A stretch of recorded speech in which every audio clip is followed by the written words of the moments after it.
Left, Right, in the Middle is made possible through grant funding by SRCI, the Student Research and Creativity Institute at Saginaw Valley State University. SRCI, your dream, your project, your research.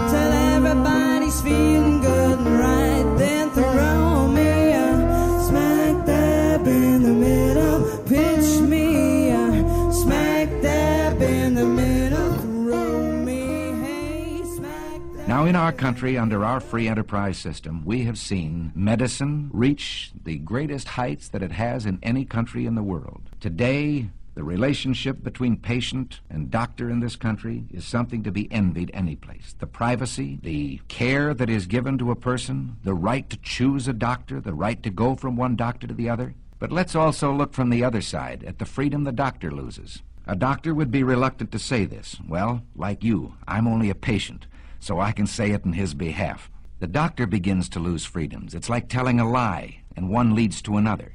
First, you decide that the doctor can have so many patients. They're equally divided among the various doctors by the government. But then the doctors aren't equally divided geographically. So a doctor decides he wants to practice in one town, and the government has to say to him, you can't live in that town. They already have enough doctors. You have to go someplace else. And from here, it's only a short step to dictating where he will go. This is a freedom that I wonder whether any of us have the right to take from any human being. I know how I'd feel if you, my fellow citizens, decided that to be an actor, I had to become a government employee and work in a national theater. Take it into your own occupation or that of your husband. All of us can see what happens once you establish the precedent that the government can determine a man's working place and his working methods, determine his employment. From here, it's a short step to all the rest of socialism, to determining his pay, and pretty soon, your son won't decide when he's in school where he will go or what he will do for a living. He will wait for the government to tell him where he will go to work and what he will do.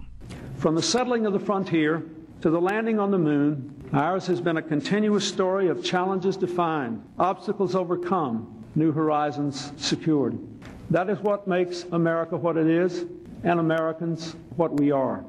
Now we are in a time of profound change and opportunity. The end of the Cold War, the information age, the global economy have brought us both opportunity and hope, and strife and uncertainty. Our purpose in this dynamic age must be to make change our friend and not our enemy. To achieve that goal, we must face all our challenges with confidence, with faith, and with discipline. Whether we're reducing the deficit, creating tomorrow's jobs and training our people to fill them, converting from a high-tech defense to a high-tech domestic economy, expanding trade, reinventing government, making our streets safer, or rewarding work over idleness. All these challenges require us to change.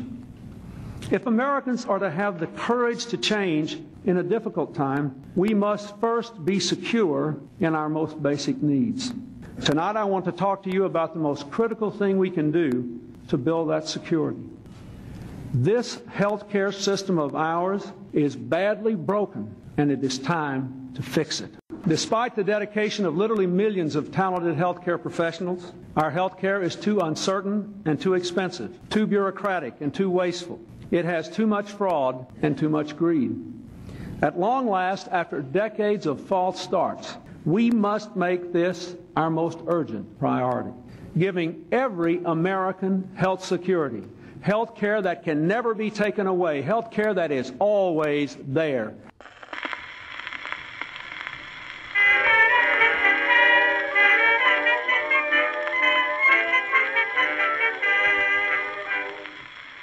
I suppose you all heard of Dr. Sojo Bones, a very bitter enemy to Deacon Jones. Tuesday evening, Deacon Jones took sick, and seems he had to send for Dr. Sojo quick. On the deacon's face there was a distressful frown. Indigestion had wore him down. The doctor says, "Oh, it's you I have to kill." Well, here's what I'll prescribe to fix you so. Some green cucumbers, some stewed tripe rare, roast pork, cantaloupe, and bevo beer. Half a dozen crabs, 2 lobsters broiled. Bananas and fish, but let the fish be spoiled. Cold storage chicken and hot cornbread. Now, I think that'll be a scientific show. And if you eat everything, brother, that I'm telling you to eat, you'll never need a doctor no more.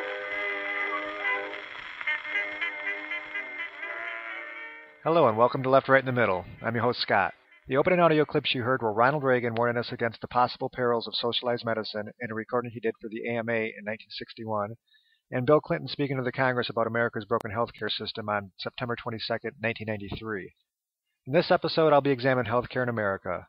My goal for this episode was to discuss the recent history of healthcare in America leading up to the passage of the Affordable Care Act, or ACA as I will call it throughout the rest of this episode, but of course it's more commonly known as Obamacare. Then I wanted to discuss the bill itself, what it entails, what the opposition to it is, etc., and then discuss the merits of ACA and explore how both sides could come together to strengthen it so that it does what it is intended to do, which is provide consumer protections, mandate that everyone has healthcare coverage or pays a penalty, otherwise known as the individual mandate, reduce the deficit, curb rise in medical costs. But as I gathered information and was preparing my notes for the show, it became apparent that given the amount of information I was accumulating, I was going to have to break this topic into 2 episodes. So this episode, I will look at the history of the healthcare debate over the last 100 years, because I think that in order to understand where you are, you must first know where you've been. I'll also touch on the opposition to the individual mandate that opponents of the bill have, as that ties directly into the history leading up to the ACA's passage. Finally, I will explore what repealing ACA would mean and look at the alternatives the conservatives have proposed in lieu of ACA. The next show I produce 2 weeks from now will take a comprehensive look at ACA itself, and what the bill entails, what the bill means to individuals and businesses, what the opposition to the bill is, whether the opposition's position has merit, and where common ground, if any, can be reached so that we can get to a point where everybody has affordable access to healthcare in America. You planned for something else. Eventually you find can't own the future here. Can't change your mind. But if you don't let go or wonder how you could, you just might believe nothing will ever be as good. Good.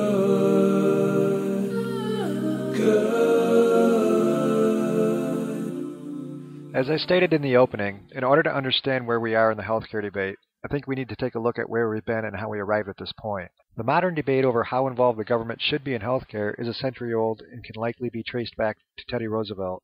The following is an audio clip that briefly outlines the period from 1912 to 1945, taking us from Teddy Roosevelt up to Harry S. Truman.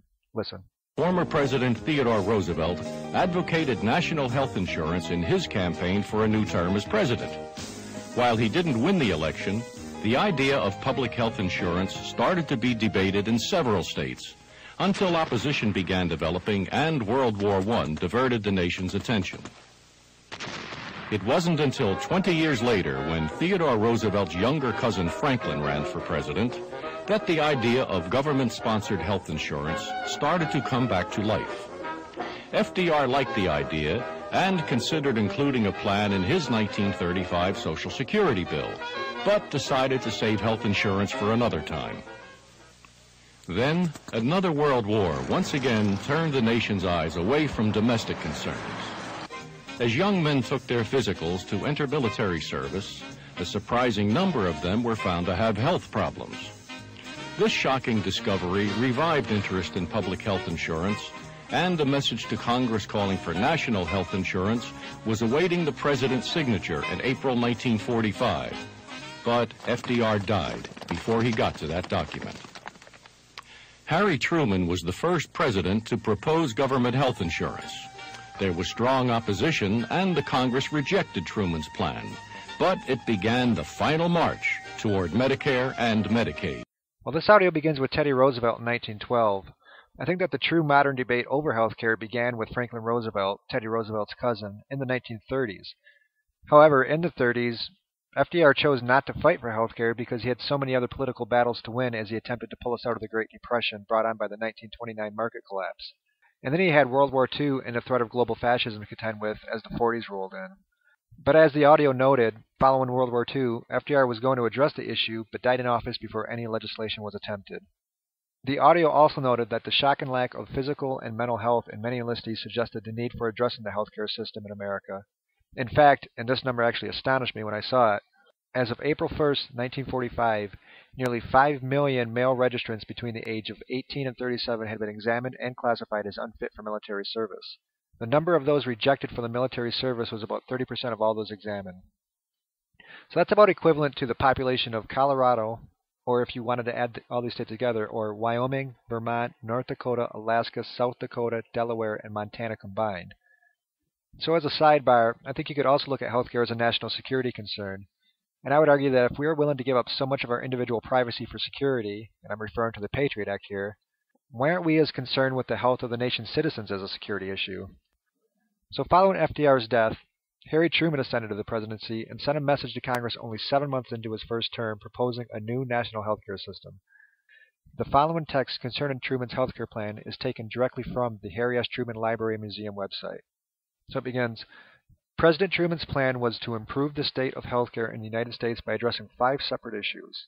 The first issue was the lack of doctors, dentists, nurses, and other healthcare professionals in many rural or otherwise lower-income areas of the United States. He saw that the earning capacity of the people in some communities makes it difficult, if not impossible, for doctors who practice there to make a living.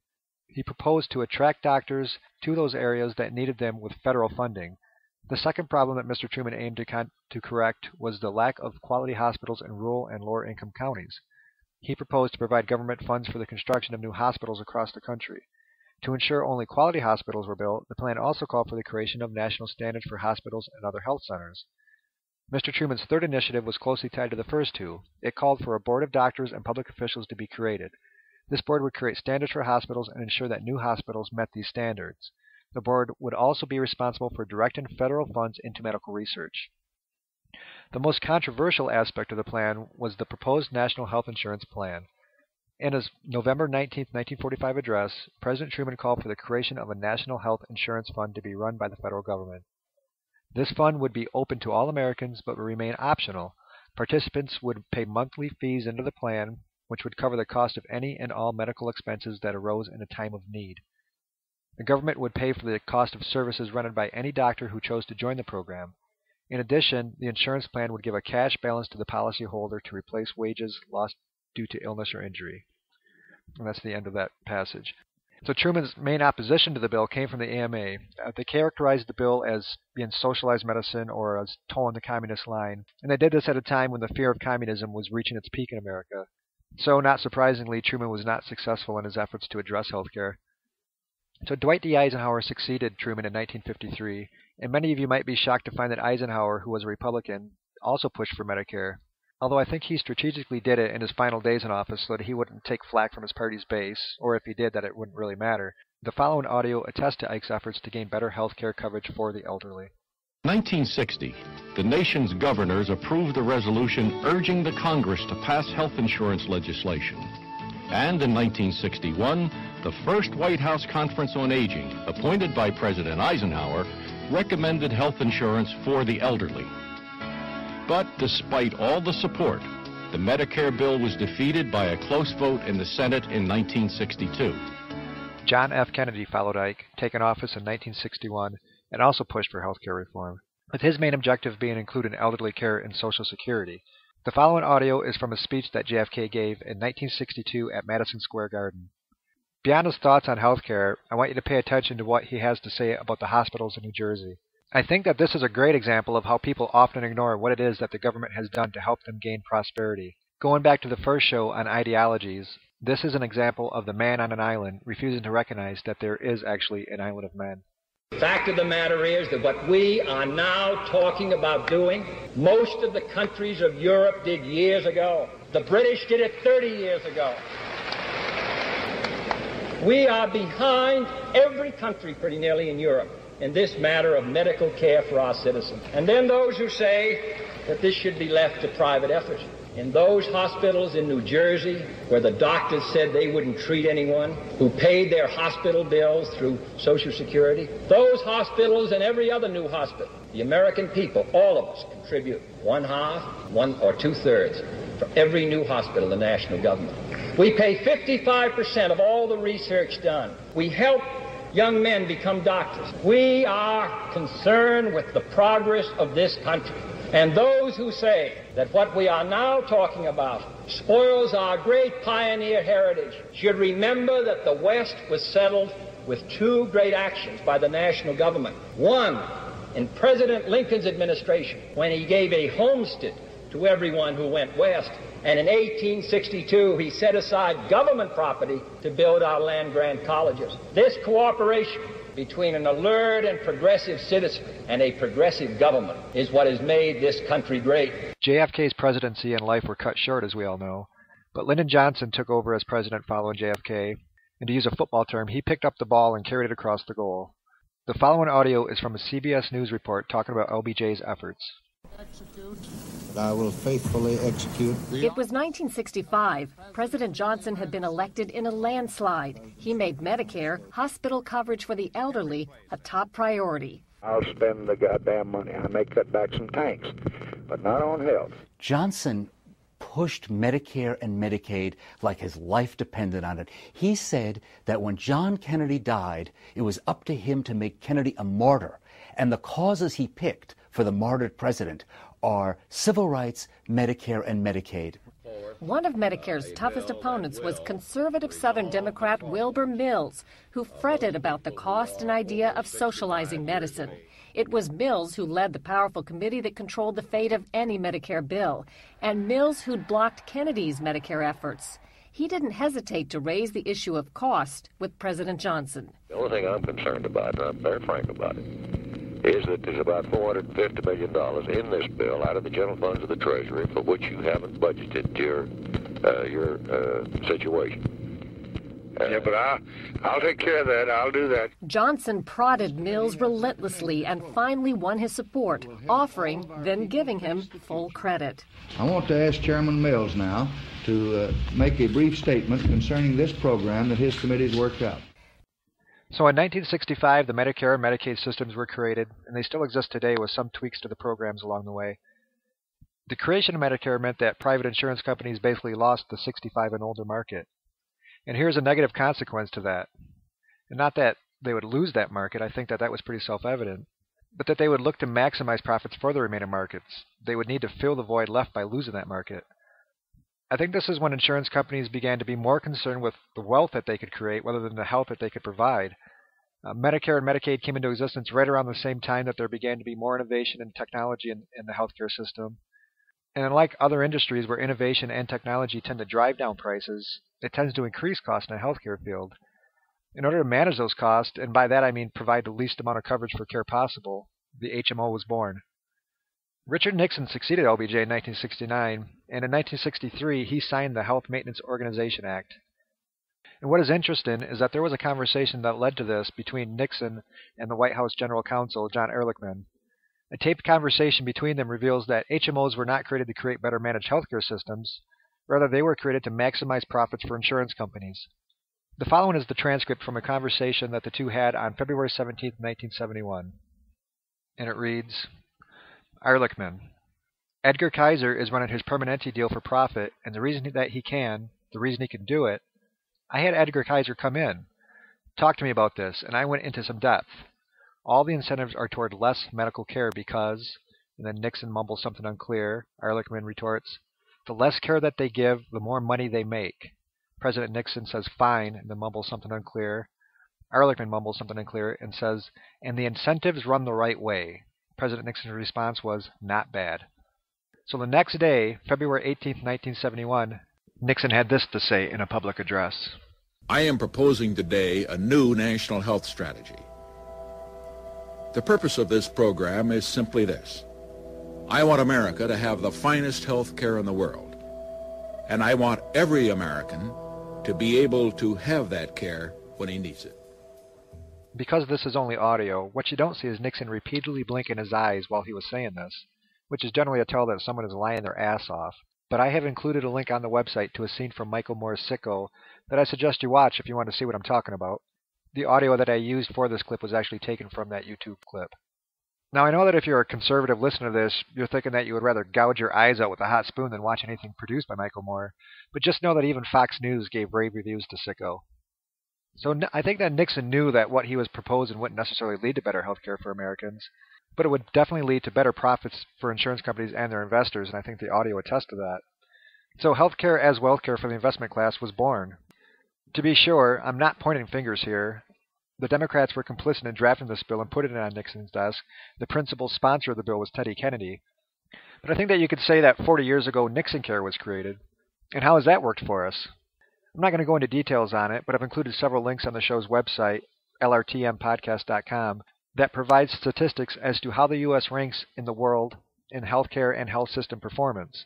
So take a look at the links yourself if you like. Let's just say that anyone who tells you that the U.S. has the best healthcare in the world is ignoring the fact that over 24 other countries in the world actually exist.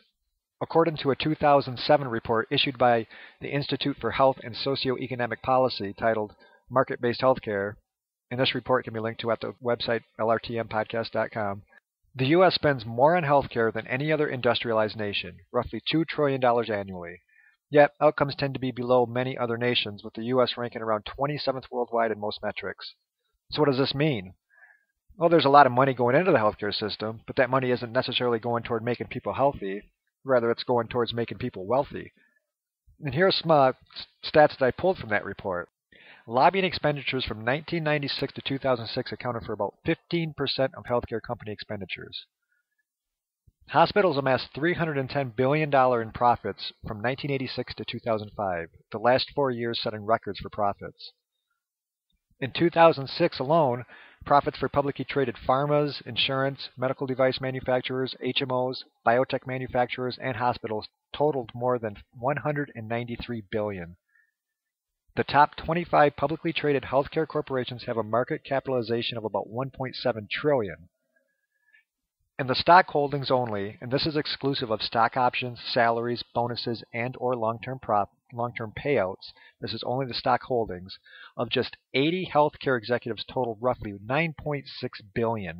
That's about $120 million per executive. And again, that's only their stock holdings. So the HMO was created allegedly to curb rising medical inflation and give patients more choice in care. But anyone who has been in an HMO knows that there usually isn't a lot of choice in care. And as far as inflation is concerned, it has done well to inflate profits for insurance companies, pharma, medical equipment suppliers, and hospitals, as well as those that have investments in those fields. But it hasn't improved the quality or access of care for the healthcare consumer, otherwise known as patients, or human beings, or whatever you want to call that flesh and blood commodity. This is why I don't think that healthcare should be a free market enterprise, for the market is only concerned with maximizing profit, and you can't provide maximum care and still maximize profits. The markets, to use a quote from Oscar Wilde, knows the price of everything and the value of nothing. I myself believe in valuing human life and health, rather than treating it as a commodity or something to be priced. But I'd love your thoughts on this.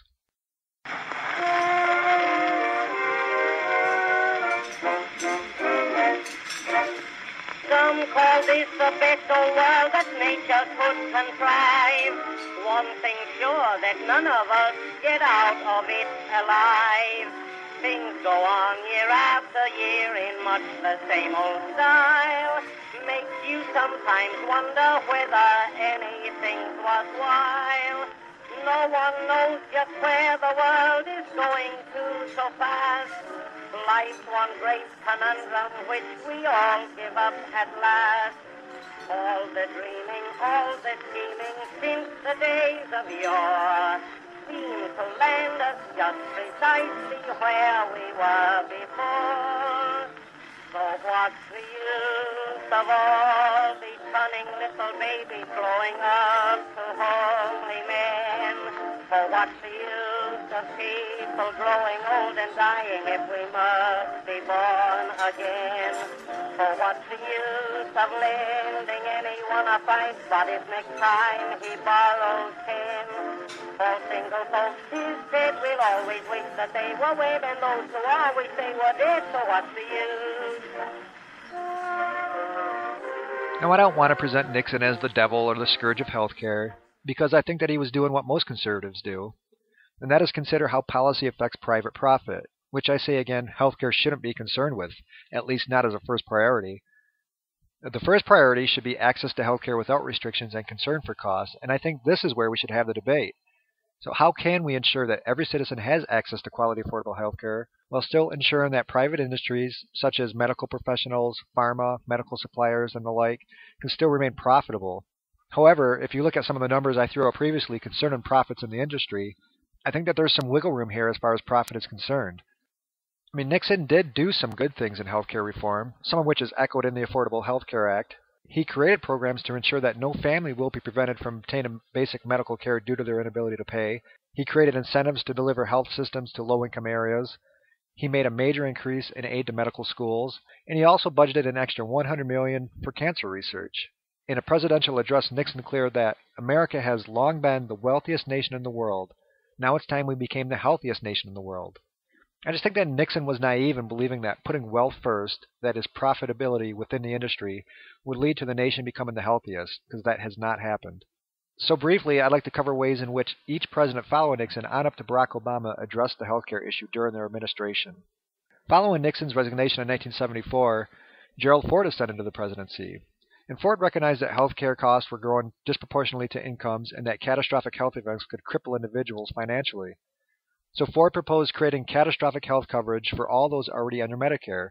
To fund this, Ford proposed raising fees for short-term care and lowering costs for senior citizens. And Ford was not in favor of a national health care system. He did, however, propose rolling the 16 federal programs into one $10 billion federal grant that would be divided among the states under a new formula, which would provide a larger share of federal money to those states that have larger shares of low-income families. Now, I think the idea of rolling all of these federal programs into one is a good idea and something that should be explored today. And it's something I actually even talked about in the first show when I was, kind of just talking about, what my ideology concerning healthcare is. Of course, mine went a little bit further. I think we should roll all these programs into one big block grant or one big block program and just cover everybody under it. So Jimmy Carter became president in 1977, and he pushed hard for a comprehensive universal healthcare policy. Some of his policy agendas included fully subsidized and comprehensive coverage for 15 million additional poor citizens, prenatal and delivery services for all pregnant women and coverage for all acute care for infants in their first year of life, a limit of $1,250 on annual out-of-pocket expenses and no limits on hospital coverage for the elderly and disabled, mandated employer coverage of health insurance for all full-time employees and their families, at least for major medical expenses, and Medicare and Medicaid combined and expanded into an umbrella federal program. And this is kind of similar to what Ford was calling for, except Carter was just looking at Medicare and Medicaid being combined into one program, whereas Ford wanted to combine all the federal programs together. So Ronald Reagan took office in 1981, and while he didn't necessarily address healthcare reform, he did address health costs several times. During his presidency, Reagan often acknowledged the problems within the healthcare system without offering specific ideas as to how to solve the problems beyond making cuts to Medicare and Medicaid. And while these cuts were kind of the budget, they did nothing to ensure that healthcare access and healthcare itself was improved in America. George H.W. Bush became president in 1989, and like most of his predecessors, he recognized the need for healthcare reform. He said that there were two options: adopting a national healthcare system, which he opposed, or providing insurance security for everyone while still preserving choice. To do this, he proposed making basic health insurance affordable for all low-income individuals who didn't currently have medical coverage by providing up to a $3,750 tax credit for each family. He also proposed ensuring that even if someone changed jobs or developed a serious illness, they would still have access to basic health care. Bill Clinton followed Bush, becoming president in 1993, and as we all know, he made healthcare reform one of his main goals. But even though he mentioned healthcare reform in every one of his presidential addresses and had a Republican House that worked with him on welfare reform and creating a budget surplus, he was not able to pass any meaningful legislation that would truly alter the way healthcare was managed in America. However, many would argue that his efforts opened the door for the passage of ACA under the Obama administration. And finally, there's George W. Bush. Like Clinton, Bush also addressed healthcare in every presidential address. In a 2005 address, He urged Congress to move forward on a comprehensive health care agenda with tax credits to help low-income workers buy insurance, a community health center in every poor county, improved information technology, association health plans for small businesses and their employees, expanded health savings accounts, and medical liability reform that will reduce health care costs and make sure patients have the doctors and care they need. Bush also signed a $400 billion Medicare prescription bill designed to help seniors obtain the medications they need. And I'm not going to go into details on the criticisms of the bill, because as I've said, no bill is perfect. However, the original Medicare Act under LBJ did not offer prescription drug coverage, so Bush's plan was something that was greatly needed. I just think that critics of the bill should work to strengthen what they see as deficiencies in it, rather than point out its flaws and promote its failure. And this is the same approach that we need to take concerning the Affordable Care Act. I think that if there is one thing that you could take away from the history I just ran through, it is that every president since FDR, with the possible exclusion of Reagan, has recognized and offered solutions to the nation's healthcare problems, with the Democrats typically suggesting expanding government programs and Republicans focusing on tax credits to ensure that people have access to healthcare. It's a matter of ideology, and no ideology is necessarily right or wrong, but I think that we need to find ways to incorporate ideas from both sides to get the best results.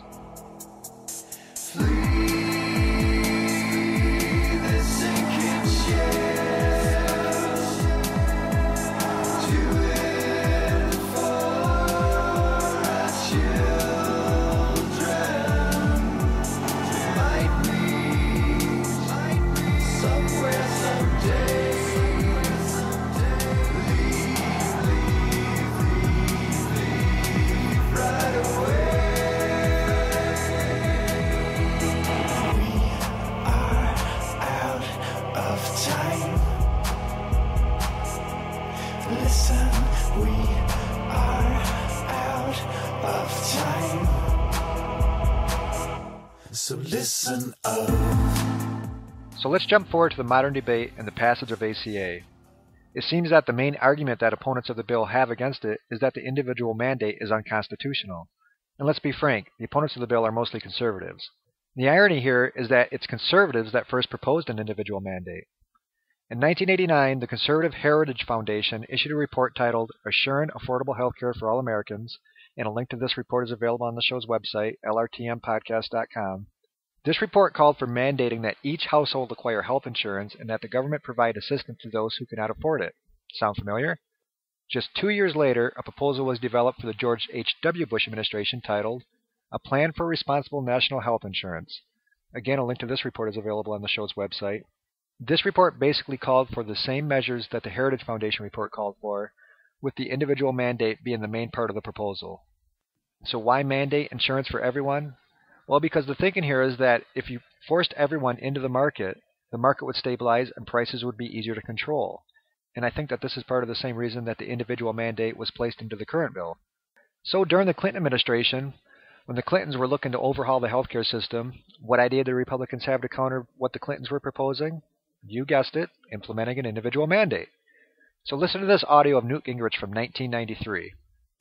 I am for people, individuals, exactly like automobile insurance, individuals having health insurance and being required to have health insurance, and I am prepared to vote for a voucher system which will give individuals on a sliding scale a government subsidy so we ensure that everyone as individuals have health insurance. So when the Affordable Care Act was being drafted, the individual mandate was included with the notion that it would bring some Republicans on board. But as we know, this wasn't the case. Not a single Republican voted in favor of ACA. In fact, many Republican representatives and pundits acted as if the Obama administration and the Democrats were trying to impose fascist rule over the country by including the individual mandate in the bill.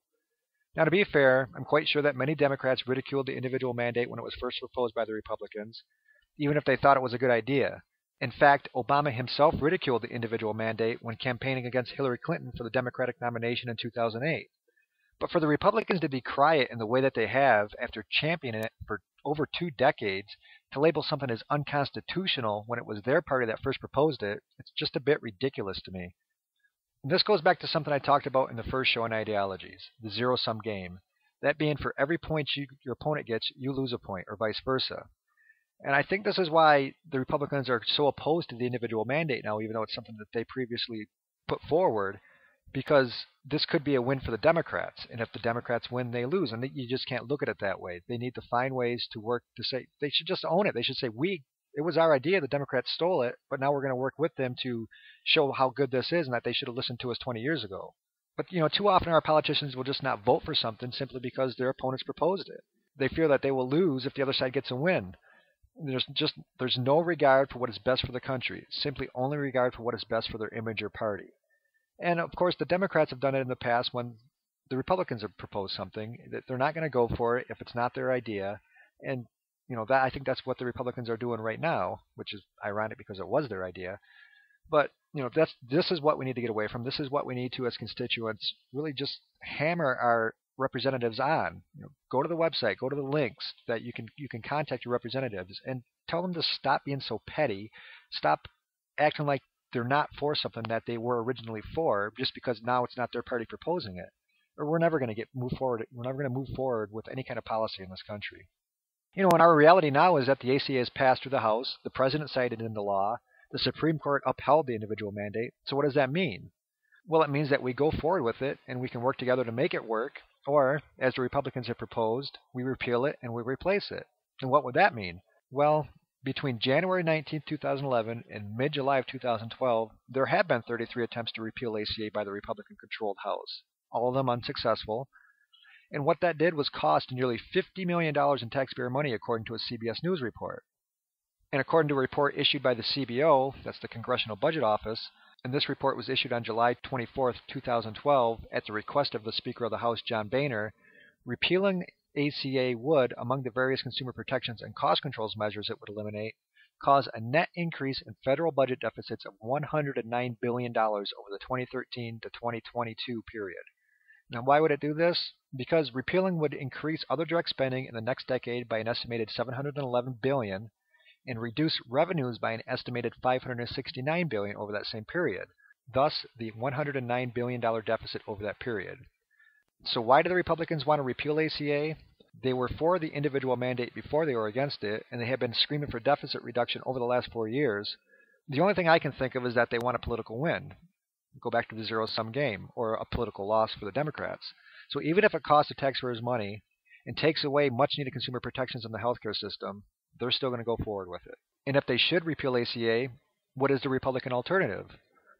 Well, one of the main tenets of the Republican healthcare reform is legislating tort reform.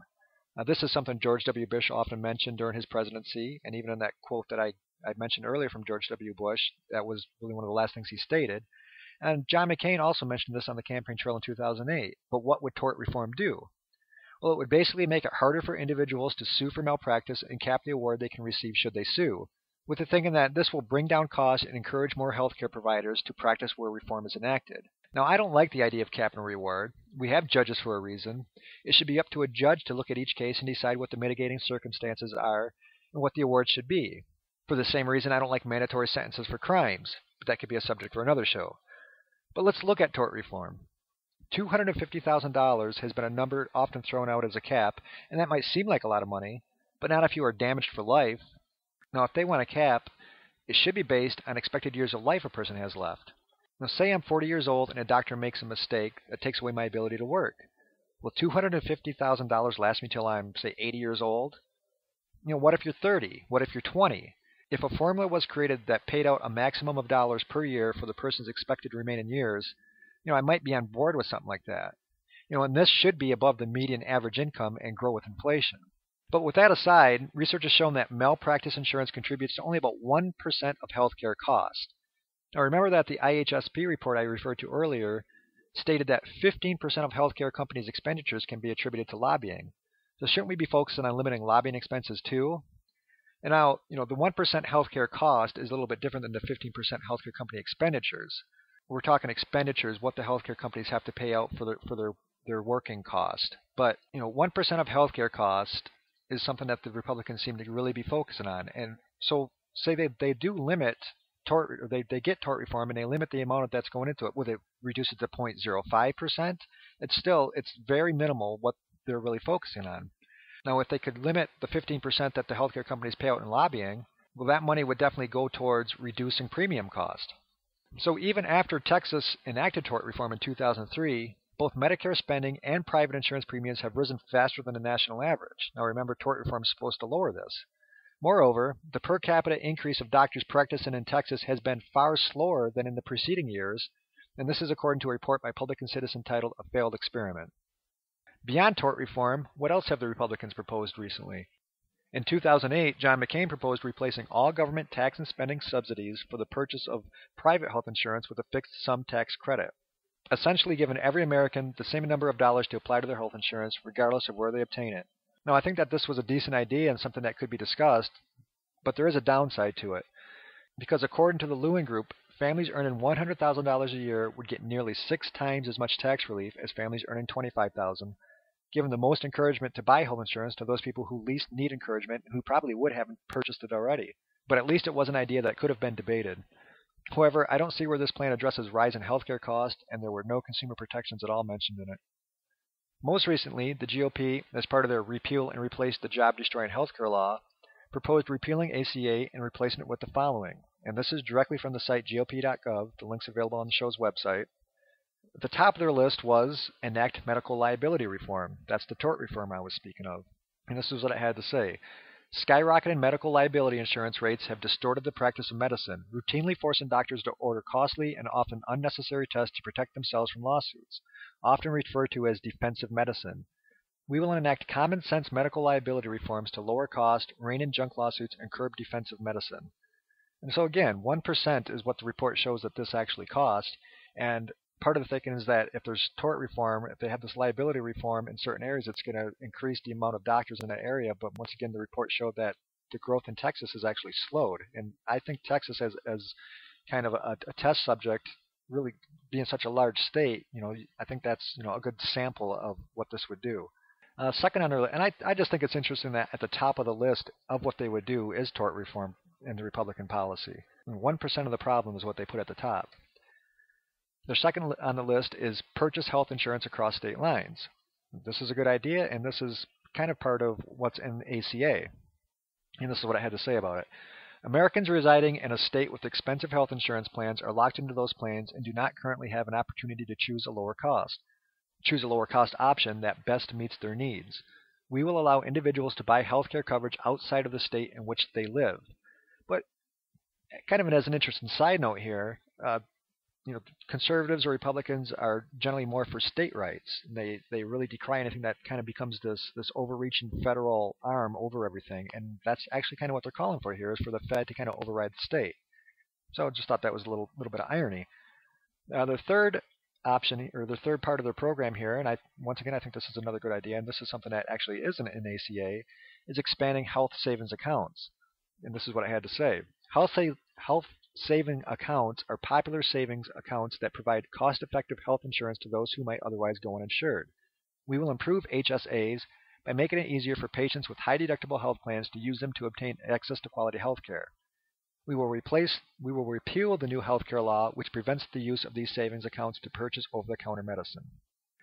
Next part on their list is ensure access for patients with pre-existing conditions. I'm not going to go through and read what they had to say in here, but once again, that's in the ACA bill. Next on our list is permanently prohibit taxpayer funding of abortion. And this is what I had to say on that. We will establish a government-wide prohibition on taxpayer funding of abortion and subsidies for insurance coverage that includes abortion. This prohibition will go further and enact into law what is known as the Hyde Amendment, as well as ban other instances of federal subsidies for abortion services. We will also enact into law conscience protections for healthcare providers, including doctors, nurses, and hospitals. So, in effect, they kind of want to legislate something that was already legislated 36 years ago, and that's what they're referring to as the Hyde Amendment. And this portion of the GOP platform is in response to the notion that ACA will fund abortions through taxpayer dollars. But this is what PolitiFact had to say about that notion, and I'm basically going to read a few paragraphs from an article directly to you here. And this, of course, can be found at the website. The link to this can be found at the website. The article says, since 1976, the federal government has been guided by the Hyde Amendment, a law that prohibits the use of federal funds for abortions except in the case of rape, incest, or when the mother's life is in peril. Due to that amendment, which must be renewed every year, abortion services are not provided in healthcare plans offered to federal employees and for active and retired military. But the healthcare reform bill set up healthcare exchanges in which private insurance companies can compete for the business of buyers who do not get their insurance through an employer. The question became, should private companies be allowed to offer abortion coverage as most already do, when operating through the exchanges? And what if people buying policies are getting government subsidies to buy insurance? The final rule from HHS don't dramatically alter the approach taken by the law itself. For starters, when the exchanges begin operating in 2014, some states will ban abortion coverage entirely for any plan selling on that state's exchange. Doing so allowed by a state opt-out clause that was passed as part of the healthcare law. According to the National Right to Life Committee, 15 states have passed such laws so far, with other legislatures considering similar measures. Beyond that, every state must offer at least one plan on its exchange that doesn't cover abortion, and that plan will include the same minimum benefit packages for non-abortion services that is required of every other plan sold on exchanges. In addition, no private insurer will be forced to cover abortion. Doing so will be their choice, at least in states that choose to allow it. However, unless and until an opt-out clause are passed by the other 35 states, insurers will be allowed to sell policies on the exchange that include abortion coverage.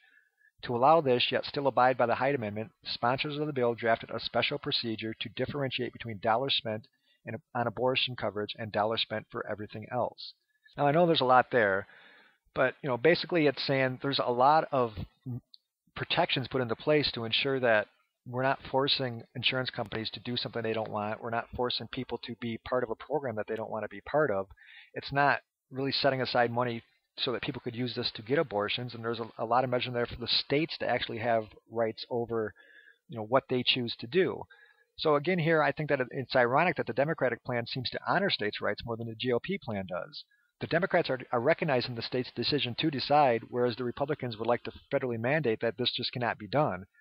So as I explore the Affordable Care Act next week, I will likely refer back to the GOP plan to compare and contrast the two. But I guess kind of my point here of just referring to the GOP plan and kind of pointing out what it is that's in there is that they're calling to repeal and replace ACA, but much of what they're putting forward is in the ACA already, and a few of the other things that aren't in ACA, such as the tort reform. Well, tort reform to me is pretty much a non-starter. It's 1% of healthcare costs, and their initiatives for not allowing any kind of federal spending beyond abortion, there's many protections in there as far as the ACA is concerned. So I just don't see the upside to it. Keep your eye on the ball, your pit in the plum, give up all your humdrum for a little conundrum in the middle of the road, cracking the code. I'm waving goodbye, you think I'm waving hello. I keep my head in the clouds, my grave's in the ground. I'm dragging my leash and I'm putting on pounds. The only way out of this place, acting all rage, nothing stands in my way, acting all rage. So I guess it's time to wrap up Healthcare 1.0. Healthcare 2.0 will be available for download in 2 weeks. I devoted so much time to the history over the last century concerning healthcare and healthcare legislation because I wanted to stress that it isn't a new issue. This issue was prominent throughout the 20th century and has carried over into the 21st century. Both Democratic and Republican presidents have recognized that the healthcare system in America needs to be reformed, often saying that the healthcare system is broken, and presidents on both sides have suggested and enacted legislation to that end. However, there can be no doubt that there is an ideological divide as to how any reform should be handled. But after 100 years, isn't it time we work together to come up with a solution that can appease both ideologies? I think that what is apparent is that we will never have a European-style socialized healthcare system. What we need is a uniquely American system that provides quality, affordable healthcare to all Americans while providing the profits that drive any industry. I think that one of the greatest challenges we have faced policy-wise over the last century is how to meld capitalist ideals into a system that should place outcomes over profits. So please offer your thoughts on the Facebook page or email me through the contact page on the website, lrtmpodcast.com. And please share the links to the website and Facebook page with your friends, family, and colleagues. I'll be back in 2 weeks with Healthcare 2.0. Until then, join the conversation on Facebook, and thanks for listening. There was smoke up to my eyeballs, poison burned my throat. I said I'd keep on going when everyone said don't. With my bony-chested t-shirt, some stolen guitar licks, navigating by dead reckoning in 1976. And when the mighty chains of darkness had me on the ropes, everyone said quit now. That's when I found hope. So please don't tell Columbus, don't tell it.